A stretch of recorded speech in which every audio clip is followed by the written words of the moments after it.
This is the process shot. I'm Michael.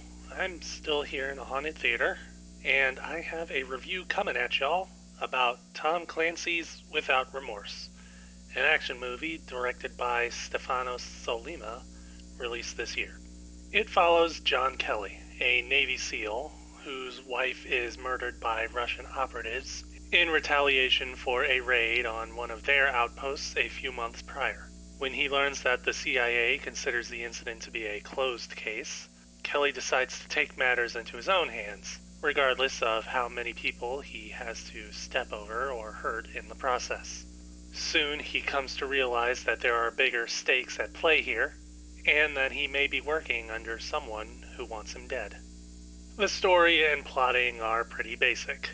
At its core, Without Remorse is a loose cannon revenge sort of action film, and there's not really all that much you have to do with that formula, other than make sure you have enough momentum to hit the next story beat and be different enough from other movies that nobody accuses you of being a ripoff.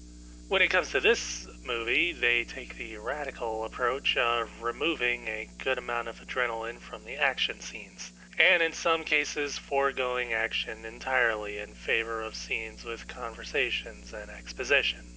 As you may guess, it doesn't work out as well as intended. Dialogue scenes do help build upon character backgrounds, but those are more like padding than anything truly revelatory. Exposition is, well, informational, but it feels injected between scenes as a means of connecting them rather than coming naturally between or during events in the story. It basically makes the movie feel like it's switching back and forth between hard action scenes and slow expository scenes, rather than flowing smoothly from one to the other. Of course, the main draw of the movie is in its action scenes and how well it's able to pull everything off. And for the most part, there is a lot of tension and adrenaline to be had in these sequences. But for every moment of high energy, there's a handful of moments in the same scenes with a lower, almost quieter energy.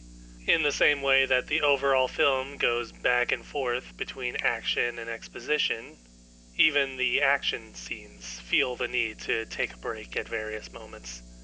There is excellent stunt work and special effects at play here, but it's almost ruined by how often they take a break in the middle of scenes. The last thing I can think to talk about is the film's soundtrack. It's orchestral and somewhat generic, as if they took the score from another film out there and slapped it into this one. That may or may not be a bad thing in general, depending on how well it's able to blend in, but in this case the music feels almost out of place, even in calmer sequences. If this movie had a cheaper, maybe synthetic soundtrack, cut out around 20 minutes of talking scenes, and replace them with more high-energy action sequences, I think that Without Remorse could fit alongside other action movies on a video rental shelf back in the 1990s. But, as it is, the movie strives to be something more mature or refined than in a standard popcorn flick, but by doing so only hurts itself in the process. Tom Clancy's Without Remorse. Stefano Sollima, 2021. 2 stars. I wouldn't recommend it, unless you can find a version that's nothing but the high energy parts. That's the end of this review. Leave likes and comments if you want. Subscribe if you want more reviews. I'm gonna go find something to eat.